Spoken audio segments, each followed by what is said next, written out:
नमस्कार. गोवन वार्ता लाईव्हच्या फेसबुक अपडेटमध्ये मी किशोर नाईक गावकर आपलं स्वागत करतो. राज्यात सध्या 3 गोष्टींनी सगळ्यांची झोप उडवलेली आहे. राज्यासमोर मोठा प्रश्न निर्माण केलेला आहे आणि सगळ्या सरकारी यंत्रणा, डिझास्टर मॅनेजमेंट यंत्रणा सध्या या तिन्ही गोष्टींचा सामना करताना बऱ्याच आटापिटा त्यांचा सध्या सुरू आहे. या 3 गोष्टी म्हणजे राज्यात वाढणाऱ्या आगीच्या घटना, दुसरी गोष्ट राज्यातील वाढते रस्ते अपघात आणि तिसरी महत्वाची गोष्ट म्हणजे पाणी टंचाईने राज्यातल्या वेगवेगळ्या भागात पाणी टंचाईग्रस्त लोकांचा आक्रोश. अशी 3 मोठी आव्हाने सध्या मोठ्या प्रमाणात गोयकरांना भेडसावू लागलेली आहेत आणि या सगळ्या तिन्ही गोष्टींचा सामना करताना सरकारचीही दमछाक सुरू आहे. नेमक्या कशा पद्धतीनं या गोष्टींचा सामना करावा आणि कशा पद्धतीनं या गोष्टींना तोंड द्यावं अशी चिंता सरकारला लागून राहिलेली आहे.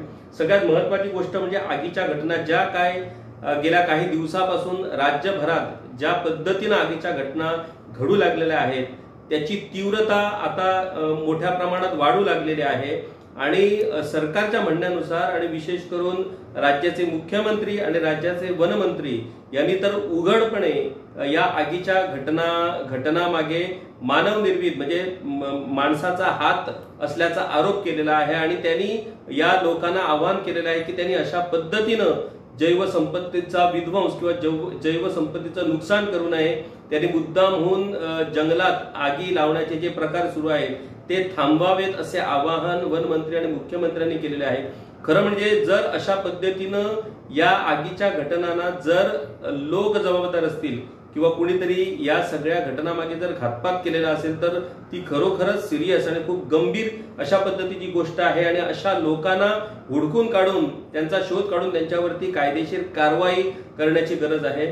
आपल्याला माहितच आहे की गेल्या 15 दिवसात जवळजवळ शेकडो कॉल्स फायर सर्व्हिस डिपार्टमेंटला आगीच्या संबंधातले आले आणि जवळजवळ आता शेकडो घटना या आगीच्या बारीक सारीक मोठ्या घटना या राज्यभरात सुरू आहेत.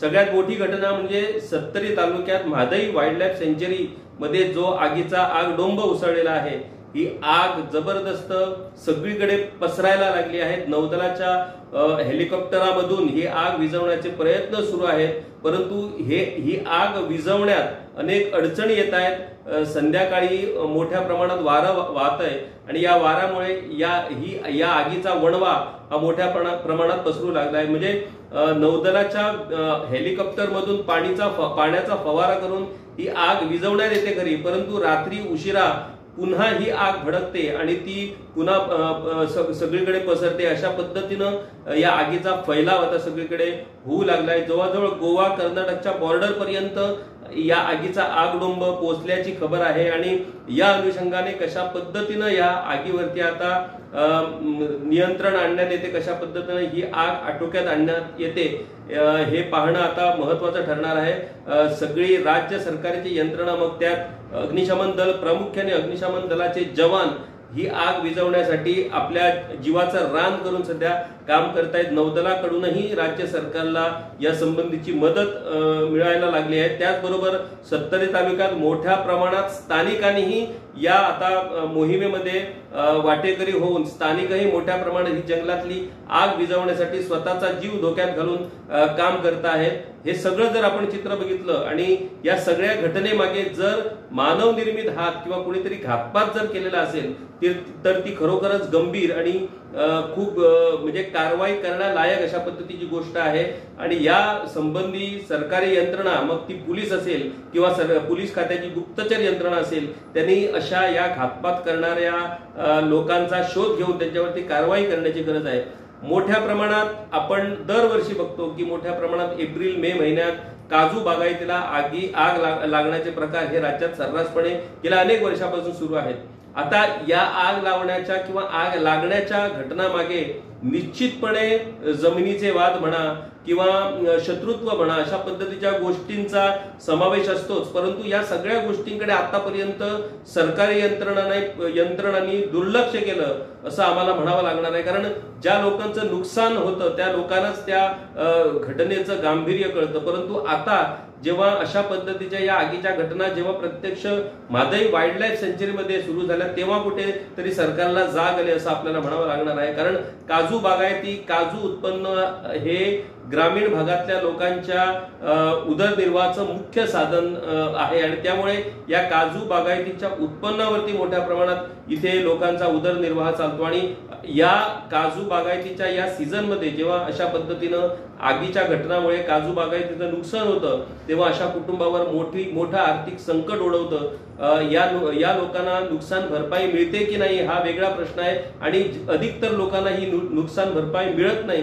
कारण काजू बागायतीच्या संदर्भात जे जमिनीचे विषय आहेत, जमीन मालकीचे विषय आहेत, मग त्याच्यात अनेक लोकांचं शत्रुत्व आहे, त्या जमिनीवरून अनेक कुटुंबात वाद आहेत. त्यामुळे या वादामुळे कुणालाही नुकसान भरपाई मिळत नाही आणि अशा पद्धतीचा आर्थिक फटका हा मोठ्या प्रमाणात या ग्रामीण भागातील लोकांना सहन करावा लागतो. आजच्या घडीला ज्या पद्धतीनं वेगवेगळ्या ठिकाणी या आगीच्या घटना घडत आहेत आणि जर खरोखरच या आगीच्या घटनामागे जर घातपात होत असेल तर ती खूपच गंभीर अशा पद्धतीची बाब आहे आणि त्या संदर्भात पोलीस यंत्रणानं आपली सगळी यंत्रणा कामाला लावून या अशा लोकांना पकडून लोकांसमोर आणण्याची गरज आहे. कारण या गोष्टीकडे जर आपण दुर्लक्ष केलं किंवा या गोष्टीकडे जर आपण सिरियसली बघितलं नाही तर अशा लोकांची मानसिकता आणखी विकृत होऊन या आगीच्या घटना या पुढेही अशाच सुरू राहण्याचा धोका आहे. त्यामुळे या अनुषंगाने पोलीस यंत्रणा आपलं काम करणारच आहे, परंतु नागरिक म्हणून आम्हाला प्रत्येकाला जागा राहावं लागणार आहे. आम्हाला प्रत्येकाला कानोसा घेऊन या घटनामागे नेमके कोण लोक आहेत हे शोधून काढून सरकारला मदत करावी लागणार आहे. कारण जोपर्यंत जनता, लोक सरकारला सहकार्य करणार नाहीत तोपर्यंत या घटनामागे, या घातपातामागे जे लोक आहेत ते लोक सापडणं कठीण बनणार आहे. त्यामुळे गावागावात लोकांनी अशा या घातपात करणाऱ्या लोकांवरती नजर ठेवून त्यांची वेळीच माहिती सरकारी यंत्रणांना देण्याची गरज आहे. ज्या अर्थी आता उघड थेट आरोप मुख्यमंत्री आणि वनमंत्र्यांनी केलेला आहे की या सगळ्या घटनामागे मानव निर्मित हात आहे आणि त्यामुळेच या घटनांचं गांभीर्य हे अधिक प्रमाणात वाढू लागलं आहे. आता केवळ जंगलातच नव्हे आणि काजू बागायतीना नव्हे तर घरांना आग, वाहनांना आग आणि गॅरेजला आग अशा पद्धतीच्याही घटना राज्यात या दिवसात मोठ्या प्रमाणात वाढलेल्या आहेत. अग्निशमन दलाचे कॉल्स आणि अग्निशमन दलाची कारवाई या सगळ्या गोष्टींचा जर आपण आढावा घेतला तर या आगीच्या घटना ह्या कुठेतरी एका वेगळ्या टप्प्यावरती येऊन पोचलेल्या आहेत आणि यामागे घातपात असण्याची शक्यता कुठेच नाकारता येणार नाही. सध्या तापमानातही मोठ्या प्रमाणात वाढ झालेली आहे आणि या तापमान वाढीमुळेही नैसर्गिकरित्या आगीच्या घटना घडू शकतात असं तज्ज्ञांचं म्हणणं आहे. परंतु नैसर्गिकरित्या जरी या आगीच्या घटना घडू शकतात, परंतु ज्या पद्धतीनं या आगीच्या घटना सुरू आहेत ते जर आपण बघितलं तर हे खरोखरच ही नैसर्गिक घटना आहे की मानव निर्मित घटना आहे याचा शोध आणि याचा अभ्यास आम्हाला करावा लागणार आहे. आमची जी एरियल सर्व्हे झाली, DCF बरोबर माझी एरियल सर्व्हे झाली आणि पूर्ण काणकोणच्या भागापासून सगळीकडे लक्ष घालपाचो हांवें प्रयत्न केलो की आमकां कितें चल्लां ओवरऑल पळोवपाक गेल्यार आमची बी परिसर पूर्णपणे आमी सर्वे केल्ली आसा. आयज एक्टिव्ह लोकेशन्स आमी घेतल्यार एक आमचे लोकेशन आसा करंजोड, म्हादेन 2 आसा, साट्रे 1 आसा, देरोडे 1 आसा. एक्टिव्ह म्हणजे थंय सगळे ऑलरेडी लोक पावल्ले आसा, स्टाफ पावल्लो आसा आणि ते वेगळ्या तरेन हे सगळे डावसिंग करपाचें काम फुल स्विंग चालू आसा. त्याच बरोबर अनमोड घाटार 1 आसा, काले म्हणून 1 आसा, दारबंदोरा 1 आसा, कोटारी सांगे 1 आसा, प्रायव्हेट फॉरेस्ट 1 आहा पार्रा आणि त्याच कमिदादान 1 आसा. Number of fires doused in the last 5 तारखेच्यान जे डाउस केल्या फायर ते आयज फायर जे डाउस केल्या ते 18 आयजच्या दिसा. Number of man power deployed is more than 797. हो आमचो कन्झर्वेटिव्ह एस्टिमेट पंचायत आणि त्यांचे भुरगे बी आमच्या पंचायत क्षेत्रांतल्यान घेवन. काल रातची मिटींग जाल्ली, आज मुख्यमंत्री मिटींग आपयल्ली की कितें आमचे ऑफिसरांक सगळे आमची मिटींग जाल्ली कारण मोल्ले गडार थंय आमचे जाले. आयज हांव मायन्युटली थंय भरपूर टायम आमी सॉर्टीज केल्यो पळोवपाक. आयज सकाळच्यान एक 14 ते 16 टन पाणी आतापर्यंत, म्हणजे हांव हे सकाळचें उलयता, हांव जेन्ना देवला तेन्ना पर्यंत सकाळच्यान ऑलरेडी इतले पाणी तेणी थंयच्या थंय कलेक्ट करून त्यो बंद करपाचो तेणी प्रयत्न केल्लो आसा. पूण एक हांव सांगूंक सोदता तुमकां सगळ्यांक की आमचे डिपार्टमेंटान ऑलरेडी सगळे DCFs काल कितें जालें, काल आमचे डिपार्टमेंटली आमची चौकशी आमची डिपार्टमेंट करतली आनी त्याच बरोबर रिपोर्ट आमी मागीर मुख्यमंत्रीक दितले. त्याच आमकां सगळ्या दृश्टिकोनान लक्ष घालपाक जाय जाल्यार एक तुमच्या माध्यमांतल्यान कितें आसता, केन्ना केन्ना कांय गोष्टी मिस्चिवसली जातात, कांय गोष्टी वारो जो पळयला काल जर तुमी पळयले एक थोडो टायम जो पर्यंत मिटींग काबार जावंक ना तो पर्यंत थंय आमी जर वयर पळयल्यार मोल्ल्या तर थंय आमी पळयले की एकदम लो लेवलाचेर आहा आनी मागीर ऑटोमॅटिकली उजो वाडटा कारण तो वारो इतलो मारूंक लागला ह्या दिसांनी. आनी त्याच प्रमाणे फोगा कडेन म्हाजें टोटल डिस्कशन जाल्लें आसा. देशाचे आमचे रक्षा मंत्री तेंचे कडेन बी चर्चा जाल्या. आमचे PCCF आनी तेणी ऑलरेडी उलयल्ले आसा. डिफेन्स मिनिस्ट्री कडल्यान बी आमकां सँक्शन आयिल्लें आसा. कर्नाटकाच्यान आनी एक हेलिकॉप्टर येता तेजो बी आमी उपयोग करतले. त्याच बरोबर एअरफोर्सचे बी आमकां परमिशन गावल्लें आसा, तेंचे बी आमकां मदत गावतली. आनी त्याच बरोबर हांव सांगूंक सोदतां की आमचे पुराय स्टाफ आनी पुराय टीम आमचे ह्या परिसरांत जे कडेन आमचे आमी पळयला ते हे फॉरेस्ट फायराचे जो उल्लेख केले वयता ते सगळे कडेन आमची टीम ऑलरेडी आयजच्या दिसा प्रेझेंट आसा. आतां केन्ना केन्ना आमी पळयतात की हे सगळ्या गोष्टी जबाबदारी कोणाचेर घालपाची आनी हेजेर कशी कारवाय फुडें व्हरपाची हे डिपार्टमेंटल इन्क्वायरी जावन प्रत्येक DCFाक जबाबदारी दिल्ली आसा की त्या एरियान सारखे रिसर्च करून एक्झॅक्टली कितें चल्लां कितें ना ते सारखे चवकशी करपाक. पूण अशी बी परिस्थिती घडूं येत. आतां आमी सकाळी जेन्ना चर्चा करतले आमकां चर्चेन अशें आयलें की आतां ह्युमिडिटीची आमची ह्युमिडिटी पर्सेंटेज गोंयांत 20% आसपास आसा आनी टेम्परेचर बी भरपूर वाडला. कांय कडेन मॅन मेड आनी मॅन क्रिएटेड फायर आसूं शकता, कांय कडेन ह्या गरमी आनी ह्या वातावरणा खातीर हे जे टेम्परेचर आनी ह्युमिडिटी जे कमी जाल्या आनी भरपूर कमी जाल्या ह्युमिडिटीचो लेवल जर पळयल्यार हेजे खातीर जावं शकता. म्हणून हेजी पूर्णपणे चवकशी केल्या बेश्टे ब्लँकेट हांव स्टेटमेंट हेजेर हांव करूंक सोदिना. पूण एक हांव सांगूंक सोदता आयज की हे सगळे गोश्टी जेन्ना हांव आयज मेटास्ट्रिप्स कडेन येतालो ही जबाबदारी फॉरेस्ट डिपार्टमेंट पूर्णपणे आपली जबाबदारी पूर्णपणे पाळटली आमच्या फॉरेस्ट एरियान. हांव आयज फॉरेस्ट मिनिस्टर असल्या कारणान म्हाजी एक जबाबदारी आसा. केंद्र मंत्री बी हांवें इन्फॉर्म केल्ले आसा अशें जालें, तेजो फोन बी आयिल्लो म्हायती काडपाक बी कितें घडलां. एक रिपोर्ट ताका हांव आमचे भुपेंद्रजीक धाडून दितलो. पूण हे आयज हे सगळे गोष्टी केंद्रांतल्यान बी आमकां सगळें सहकार्य गावता. मुख्यमंत्रीन बी आमकां पूर्णपणे काल आमची चर्चा जाल्ली आसा. आनी त्याच बरोबर हांव सांगूंक सोदतां की फॉरेस्टाच्या भितर जर कोणी ते उजो लावपाचो बी प्रयत्न केलो ताबडतोब वायल्ड लायफ प्रोटेक्शन एक्टचे अंडर DCFाक ऑलरेडी आदेश दिल्ले आसा. सरळ आमी अरेस्ट करतले आनी जे कितें कायदो प्रमाणे जे कितें आसा कोण कितें मस्ती करपाक प्रयत्न केल्यार मॅनेजमेंट ऑफ फायर फॉरेस्टाच्या सकयल आमी हो सर्क्युलर जो काडलेलो आसा आमी सरळ सांगलेले आसा की जे सेक्शन्स आसा जे फॉरेस्ट प्रोटेक्शन एक्टाचे अंडर त्यो सगळे आमी इश्यू केल्ले आसा. कलेक्टराक बी आमी इश्यू केल्ले आसा, डेप्युटी कलेक्टराक बी इश्यू केल्ले आसा. तांकां सांगपाक की हे आमी नोटीस भायर काडलेली आसा. आमच्या परिसरांत फॉरेस्ट डिपार्टमेंटाच्या जे कितें कायदे प्रमाणे फॉरेस्ट एरिया भितर ह्या तरेचे गोष्टी घडू नये. पूण कितें आसता की एनवायरमेंटली बी सगळ्या गोष्टी लक्ष घालपाची गरज आसा. पयल्यो 2 समस्या जो उलयलो पळय न्ही रे ताका सांगता ह्युमन एरर ही खूब मोठ्या प्रमाणात आमकां करेक्शन करपाची गरज आसा. मनीस चुको करता आनी तेजे परिणाम जे आसा पळय न्ही हे सगळ्या लोकांकूय भोगचे पडटा. आमी मॅक्झिमम टू मॅक्झिमम उजो हो मॅनमेड सो दिसपाक लागलेलो आसा. त्या सगळी कडेन स्ट्रिक्टली इन्स्ट्रक्शन दिला की वेगवेगळ्या जाग्याचेर उजो बीन घालचो न्ही. जे लोक कित्याक उजो घालता म्हाका कळना, म्हणजे तांकां कितें मेळटा तें उजो घालून. आतां थोडेशे जंगल एरियेन रावता आपल्या भोंवतीचो क्लियर करपाक घालता हे ज्यो गजाली आसा. बट लोकांनी समजून घेवपाक जाय की इतलो फ्लोरा फोना डिस्टर्ब करपा खातीर जंगल नश्ट करपा खातीर अशा पद्दतीच्या करप हें योग्य न्ही. त्या ती गव्हर्मेंट स्ट्रिक्टली एक्शन घेत आसा.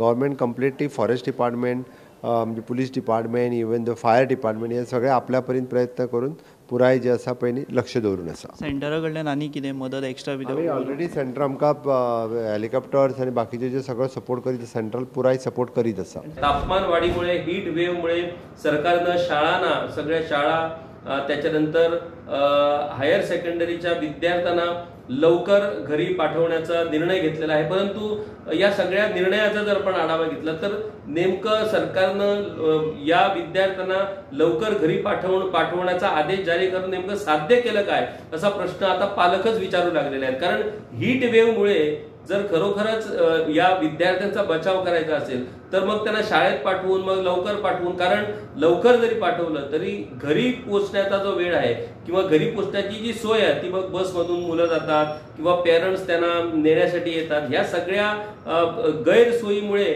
या हीट वेव्हचा आणखी जास्त फटका या विद्यार्थ्यांना बसायला लागलाय, अशा ही प्रतिक्रिया आता पालकांकडून येऊ लागल्या. जर सरकारला खरोखरच जर वाटत असेल की हीट वेव्हमुळे या विद्यार्थ्यांचं मुलांचं रक्षण करण्यासाठी हा निर्णय घेतला असेल तर तो निर्णय अशा पद्धतीनं अविचारी पद्धतीनं तशा पद्धतीचा निर्णय घेऊन त्याच्यातनं काहीही साध्य झालेलं नाही. त्यामुळे कुठल्याही निर्णयावरती सारासार विचार न करता अशा पद्धतीनं जे सरकारी पातळीवरती निर्णय घेतले जातात हे अशा पद्धतीचे निर्णय घेताना सरकारने त्याचा सखोल अभ्यास करून योग्य पद्धतीनं त्याचा निर्णय घ्यावा, जेणेकरून ज्या कारणासाठी आपण तो निर्णय घेतो त्या कारणामागचा हेतू जो आहे तो हेतू साध्य होणं गरजेचं आहे.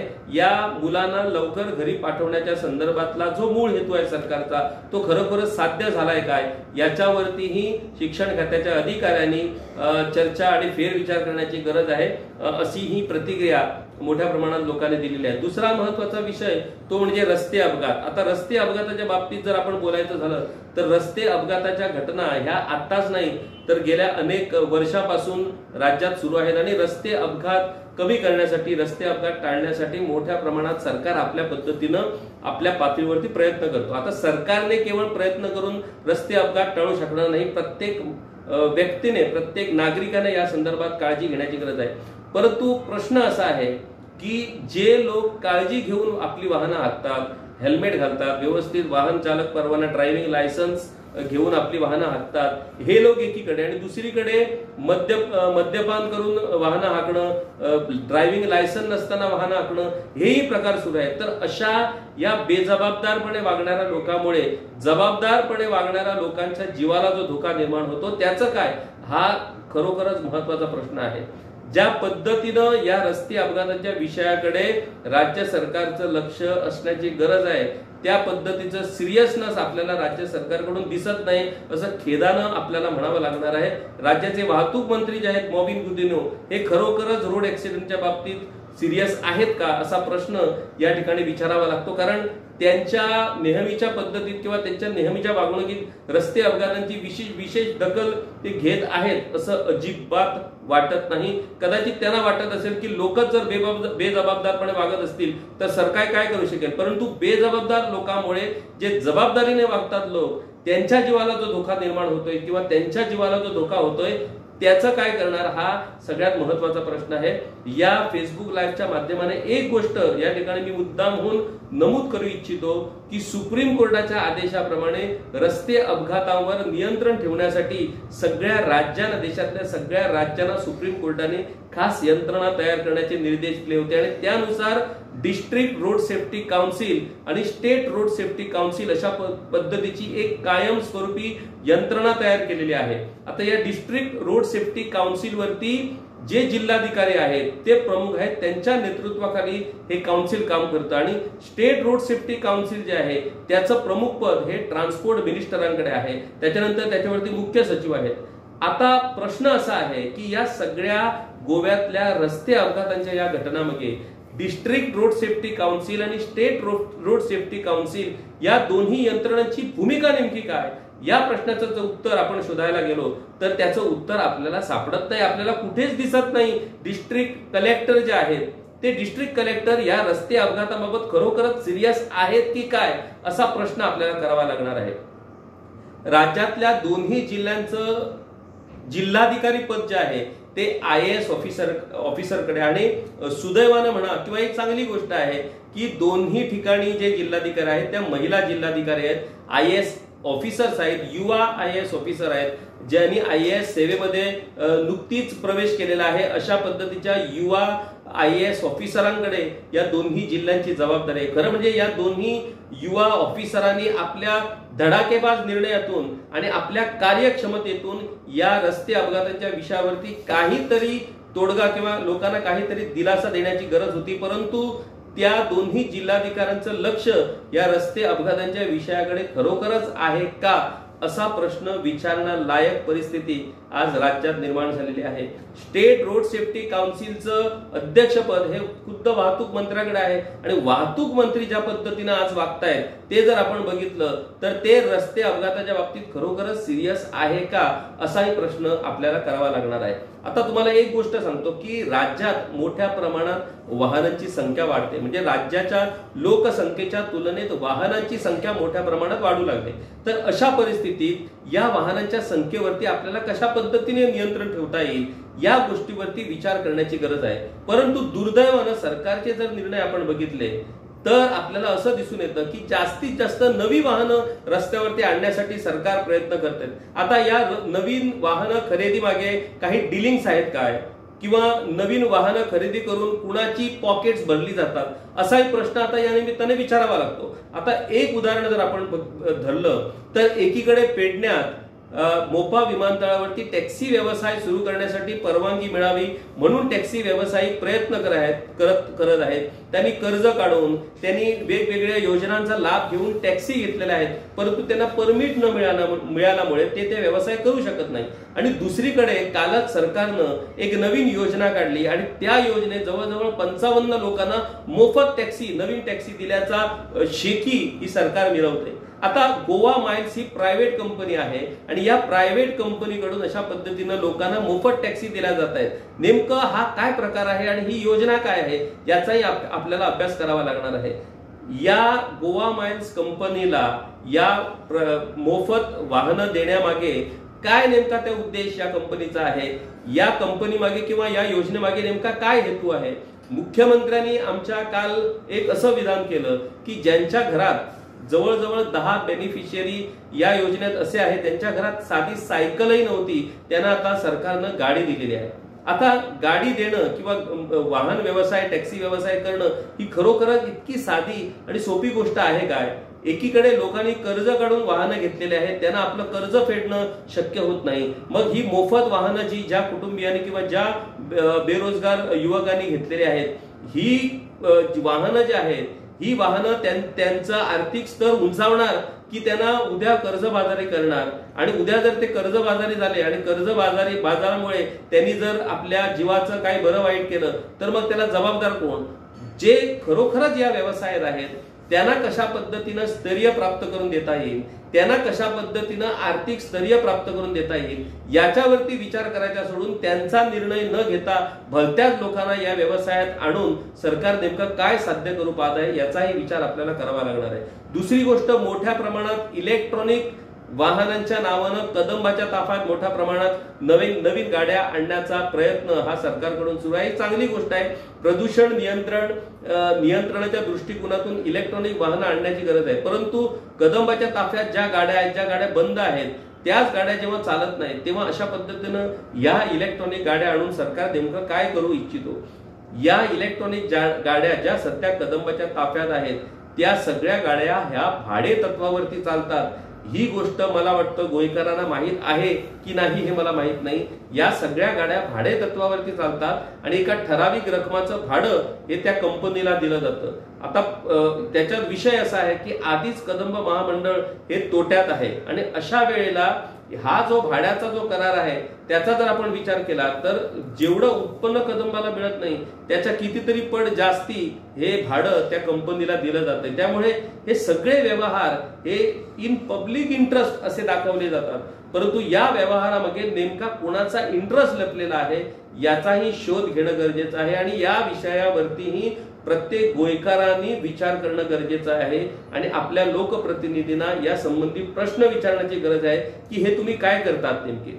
राज्यात एकीकडे मोठ्या प्रमाणात वाहनांची संख्या वाढते, या वाहनांच्या संख्येवरती आपल्याला नियंत्रण ठेवायचं आहे. आपल्याला जर रस्ते अपघात टाळायचे असतील तर या वाहनांच्या संख्येवरती नियंत्रण ठेवण्याची गरज आहे. परंतु सरकारच्या ज्या वेगवेगळ्या योजना आहेत त्या जर आपण योजना बघितल्या तर मोठ्या प्रमाणात नवी वाहनं आणखी रस्त्यावरती आणण्यासाठी सरकारची धडपड सुरू आहे. यामागे नेमका कुणाचा फायदा आहे आणि या मागचं नेमकं लॉजिक काय असाही प्रश्न या निमित्तानं विचारावा लागणार आहे. आता तिसरा महत्वाचा प्रश्न आहे तो म्हणजे पाणी टंचाई. आता पाणी टंचाईच्या बाबतीत जर आपण विचार केला, एकीकडे आपण ओपन डेफिकेशन फ्री असं म्हणून आपण मिरवत असतो आणि दुसरीकडे आज ज्या पद्धतीनं पाण्याच्या टंचाईचा प्रश्न जो उद्भवलेला आहे आम्हाला माहीत आहे की हा पाण्याच्या टंचाईचा जो प्रश्न आहे तो प्रामुख्याने मार्च, एप्रिल, मे या 3 महिन्यात उद्भवतो आणि सरकारलाही माहीत आहे की हा 3 महिन्याचा टप्पा गेला की परत सगळं परिस्थिती शांत होणार. जे लोक सध्या आंदोलन करतायत, जे आक्रोश करतायत, जे टीका करतायत ते आपोआप शांत होईल. त्यामुळे नेहमीची येतो पावसाळा त्या पद्धतीनं नेहमीची येते ही पाणी टंचाई अशा मानसिकतेत सरकार आणि सरकारी यंत्रणा वागते असं आपल्याला दिसून येतं. परंतु या पाणीच्या टंचाई मागचं जे लॉजिक आहे किंवा जी कारण आहे त्याचा शोध घेणं गरजेचं आहे. कारण पाण्याचा मुबलक साठा आणि सध्या ज्या पद्धतीनं विकास कामं सुरू आहेत ते जर आपण बघितलं तर कुठल्याही पद्धतीनं पाणी आणि वीज या गोष्टीचं नियोजन न करता